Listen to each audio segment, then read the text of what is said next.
here. Today is December 26th. I got 7 days, a week from today, actually. On January 1st, I'll be hitting the trail. And what I wanted to discuss today is probably one of the most important things I did as far as my Appalachian Trail preparation. And that is, excuse me, that is talking to my doctor and my other physicians. So my doctor and I are roughly in the same age group, so and he's been my primary care physician for a year. And I told him like 2 years ago that I was considering doing a through hike attempt of the AT. So at that point in time, you know, he and I had a conversation about it, and he said when it got closer to the time, if I still wanted to do it, that we would get together and he would make sure I had what I needed for the trail and I was ready medically from his point of view. So what that consisted of is about a year out, he scheduled, you know, extra tests for me. He wanted to make sure my heart could take it. So I had a stress test and electrocardiogram, which I passed no problem. And then I had a couple other things to take care of with an endocrinologist and my endocrinologist. So earlier this month, I had my last appointment with my my primary care physician, and he and I got together and we went down a list of concerns that I had, plus some concerns that he had while I was on the trail, that I might run into. And we'll go through those because, I mean, there's a list of things that every through hiker who's been talking about the AT goes through their mind. I mean, things like, you know, what if I get sick on the trail? Giardia, norovirus, ticks. We'll go through in the conversation I had with him. So, when I was younger, and a lot of it from my time in the military, I have nerve pain in my back, and sometimes I tough it out and slow and work through it, but sometimes, especially hiking on long days, it's kind of hard to do. So I wanted to talk to him about nerve pain, and so I've been prescribed before, but he gave me a new prescription for gabapentin, and it actually ticked off two things in my boxes, because one of the things I have is I have trouble going to sleep. So one of the things that gabapentin does is it kind of makes you drowsy and helps you go to sleep. Doesn't help you stay asleep, just helps you go to sleep. But it also helps the nerve pain that you would have in your feet, your knees, especially in my back and my neck that I have. So that was one thing that he gave me to take along with me on the trail. And he let me know that it would help me with my sleeping problems too, because he really didn't want to give me a sleeping pill because it's the same thing. It would help me go to sleep but not stay asleep, but he didn't want me out there being groggy and not alert in the middle of the night too from something that would help me stay asleep all night. So what he did, he gave me the gabapentin. Now, what I do is I get these snack bags from Walmart, so I don't have to carry pill bottles, and I put my pills inside a baggie. So I have my gabapentin. So the other thing that I was worried about is getting sick on trail. And that was because I talked to him about this because in one of my shakedown hikes, the 4th day in, I started running a fever, started feeling bad, and I could tell that I was feeling run down. And if I was on a through hiking situation, I would just keep going and going and going. And when I was telling him about what happened to me on the trail and why this was a concern of mine, He says, he even said, knowing you just keep going until you dropped. So we talked about something else too, because it kind of, we talked about all my issues before we just started, you know, offering out medications. But the other thing we also talked to you is about ticks and Lyme disease, chance of Lyme disease on trails. And the reason this was concerning me, because in one of my hikes in 2023, I was hiking with my dog at the time, and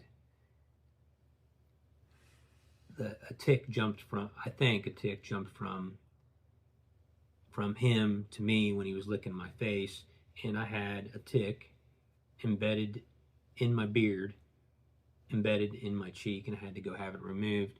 And so, you know, the doctor that at Quick Care that had to removed it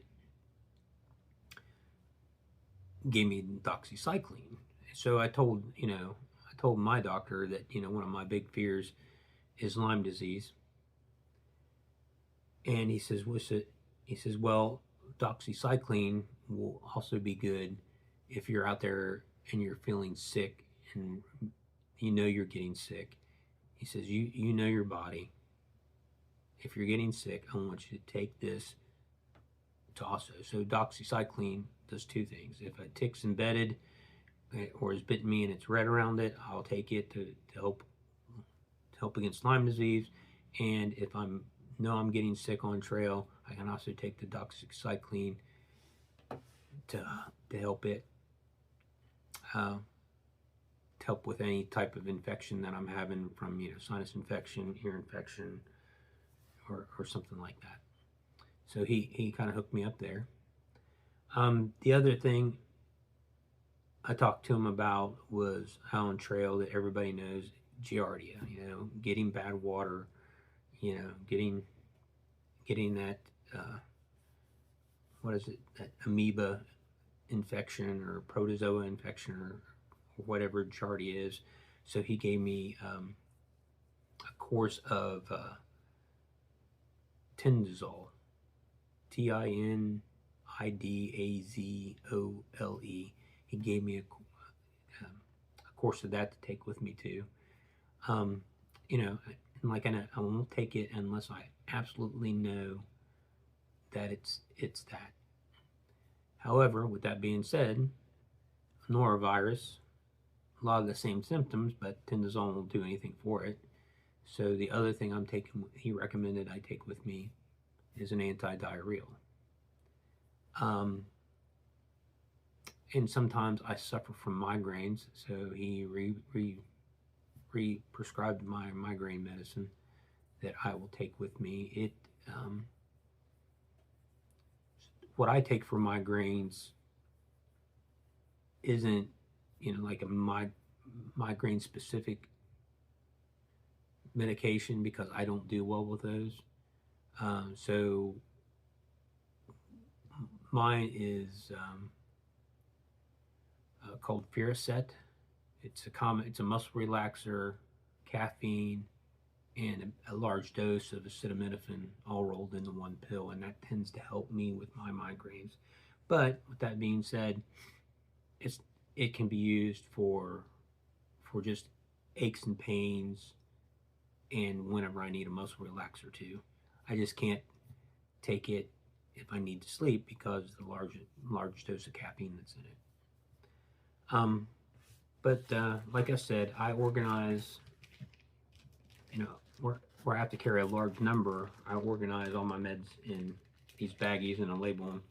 Oh, and before I go there, the other thing is he knows I won't be eating right on trail.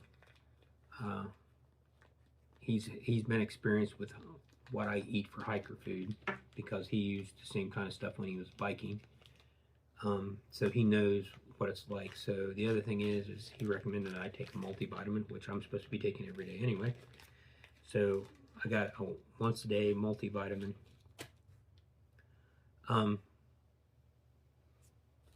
So some of my other medications that I'm taking with me, I keep in these smaller baggies. and I recommend these highly. These, you can find them on Amazon, but I went to Walmart back in their craft area where you make jewelry, and you can get these small baggies, which for smaller amounts of medication are really well, and you don't have to carry big bottles. But I'm taking some Advil PM. This is for a medical condition I have. It's a small pill. I have to take them once a day, but thank goodness they're kind of small. A migraine medicine. Some regular Advil. And some acetaminophen. And then in a blister packet, I have a couple of anti-diarrheals. So that's what I've talked to my doctor about. A